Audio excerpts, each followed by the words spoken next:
నా దేవుడైన యెహోవా మీ పట్టణం పట్ల తీర్పును ప్రకటించమని నన్ను పంపియున్నాడు. ఎందుకంటే ఆయన మీ దోషాలను చూసి ఉన్నాడు. ఇక 40 దినములకు నెనెవా పట్టణం నాశనమగును.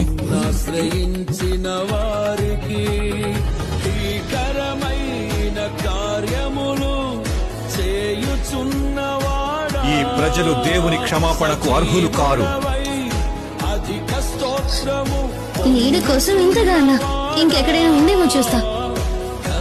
ఒక్క మొక్కను కూడా కాపాడలేవా యెహోవా? ఈ సొర చెట్టుని గురించి నీవు కోపించుట న్యాయమా? నీవు కష్టపడకుండాను పెంచకుండాను ఒక రాత్రిలోనే పుట్టి పెరిగి ఒక రాత్రిలో గాని వాడిపోయిన ఈ సొర చెట్టు విషయంలో నీవు విచారపడుచున్నావే.